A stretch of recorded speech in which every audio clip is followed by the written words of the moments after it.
Dia keturunan Chinese. Ayah dan ibunya pemilik toko emas dan berlian di pasar maupun mal. Ia tentu saja tak kalah berlimpah kekayaan dari kedua temannya. Walaupun ia melotot, matanya tetap terlihat sipit bagi Sandra. Sandra mencoba meraih bukunya, namun dijauhkan oleh Ronald. "Kenapa nggak bilang maaf?" tanya Aleka yang maju selangkah di depan Ronald hingga berhadapan dengan Sandra. "Maaf, aku yang meminta maaf. Bukannya kamu yang bikin aku jatuh, seharusnya kamu yang meminta maaf."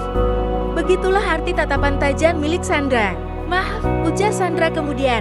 Tak ada gunanya berdebat dengan orang-orang seperti mereka, simpul batin Sandra. Ia hanya nggak ingin mencari masalah. Alex malah tersenyum songong. "Ya, orang songong, sok cakep, sok tajir kaya, dia mah nggak mungkin berbuat ramah pada Sandra." Semua yang ada di koridor memperhatikan mereka. Mayoritas wajah terlihat senang karena perlakuan Aleka dan teman-temannya pada Sandra. Karena mereka sepakat, kalau yang bersekolah di sini, seharusnya punya kasta yang setara. Gak ada tuh yang namanya siswa beasiswa. Gak pantas kasta rendah itu satu sekolah dengan mereka. Sayangnya, kebijakan sekolah, setiap tahun selalu ada satu murid beasiswa.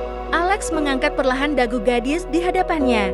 "Kamu itu murid beasiswa, parasit di sekolah ini." Sandra menatapi balik manik mata Aleka, sekalipun tak terlihat gentar. Alex kian kesal melihat gadis itu berani menatapnya seperti itu. "Kalau begitu jangan belagu. Kau pikir kau itu siapa sampai berani menatap langsung mata aku begitu? Aku sudah minta maaf, seharusnya nggak masalah lagi, kan?" Suara Sandra meninggi. Cepat juga ia diperlakukan tidak adil begini. Alex memelototkan matanya. Terlihat nggak percaya kalau Sandra berani membantah omongannya. Apalagi tangannya ditepis kuat oleh gadis itu. Teman-temannya yang menonton kejadian itu juga nggak kalah kaget. Belum ada yang berani menantang Alex sebelumnya. "Aku memang siswa beasiswa, berutang banyak dengan sekolah ini. Tapi, aku mendapatkannya dengan usahaku. Jika kalian gak bergelimang harta, pasti akan melakukan hal yang sama denganku. Permisi." Sandra menyenggol bahu Alex kemudian mengambil bukunya dari Ronald, lantas berlalu meninggalkan tempat itu. Sebelumnya, ia merasakan Alex sampai mundur beberapa langkah karena senggolannya, namun ia enggan untuk peduli. Sandra berusaha gak memedulikan bisikan-bisikan dari siswa-siswa yang ada di koridor.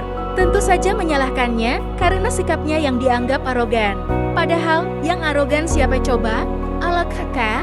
Dia anggap murid beasiswa itu bukan manusia, sehingga diperlakukan kasar seperti itu. Sandra menghentikan langkahnya di pintu gerbang ujung koridor. Entah kenapa ia ingin menoleh ke arah Aleka. Ternyata Alex sedang menatapinya. Sandra gak gentar. Ia tetap menunjukkan tatapan amarahnya sebelum akhirnya benar-benar pergi dari tempat itu.